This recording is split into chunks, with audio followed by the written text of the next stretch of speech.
Bonjour à tous, nous poursuivons avec la 7e Mishnah, Mishnah Zayin. La Mishnah nous rapporte ici une marloquette entre Beth Shammai et Beth Hillel concernant Mishaya Rosho Verubo Basuka. Celui qui est assis, sa tête et la majorité de son corps dans la souka, c'est-à-dire lui essentiellement est dans la souka, Veshulchano Betoch Habayit. Mais sa table se trouve dans la maison.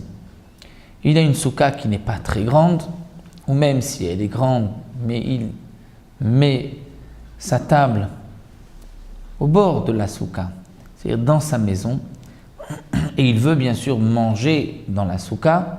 Malgré tout, Beth Shammai postim, Beth Hillel marchirim. Beth Shammai disent non, il ne pourra pas s'acquitter de son obligation, étant donné qu'il risque pendant son repas de se pencher et de sortir de la souka, puisqu'il a besoin de la table pour manger. Beth Hillel disent non, c'est kasher, on ne fait pas cette gzera.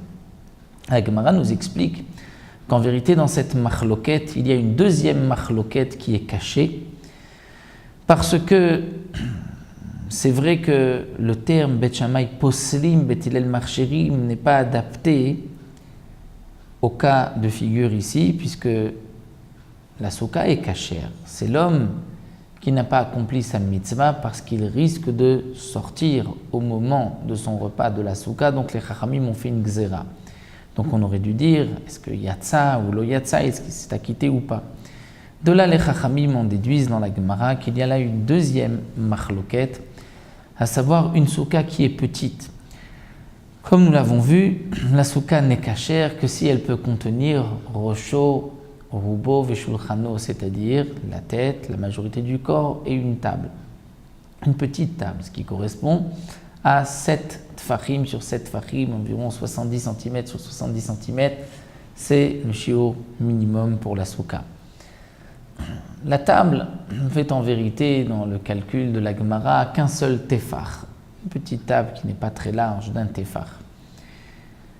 La marloquette ici entre Beth Shammai et Beth Hillel, celle qui est cachée dans les mots de la Mishnah, c'est lorsque la souka ne fait que 6 sur 6, c'est-à-dire l'homme peut rentrer au Verubo, mais la table ne peut pas rentrer dans la souka est trop petite.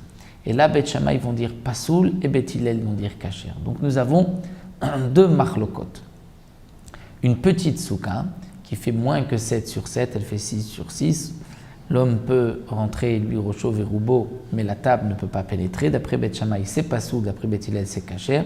Et sur ce point-là, la halacha est comme Beth Shammai. Donc c'est pour cela que la souka doit faire au moins 7 sur 7. Même si la souka est très longue, mais dans largeur, il faut qu'elle fasse au moins 7 tfachim.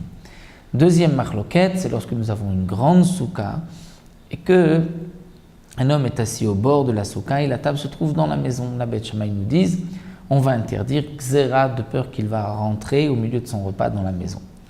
Amrou lahem Beth Hillel, Beth Shammai, Beth Hillel, on dit à Beth Shammai, mais pourtant, Maaseh shavru zikne Beth Shammai, zikne Beth Hillel, c'est le cas où les sages de Beth Shammai et de Beth Hillel ont été les vaquers rendre visite à Rabbi Yochanan ben Achorani. Et Metzaou, ils l'ont trouvé chez Aya Yoshev Rosho Verubo Basuka. Il avait donc la table que nous allons voir dans la maison, lui était assis Rosho Verubo Basuka, c'est-à-dire sa tête, la majorité de son corps dans la souka, mais la table se trouvait dans la maison.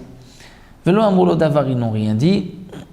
Donc Beth Hillel vient de là apporter une preuve que Rabbi Yochanan ben Achorani a accompli la mitzvah, bien que la table n'était pas dans la souka. Donc on voit qu'on accomplit la mitzvah. Donc c'est une preuve aux paroles de Beth Hillel. Amrou lahem Beth Shammai, Beth Shammai ne répondit pas du tout. Misham Reaya, de là-bas vous apportez une preuve. Afem Ambroulo. Les chachamim qui étaient présents lui ont dit, Imken Aïta Noeg, si tu agissais ainsi depuis toujours, alors sache que lo kiyamta mitzvah de souka miyamecha, tu n'as jamais accompli la mitzvah de souka de ta vie, puisque la table se trouve dans la maison. Donc là, Beth Shammai nous disent, de là-bas, il y a la preuve contraire, dire que la souka n'est pas cachère lorsque la table se trouve en dehors de la souka.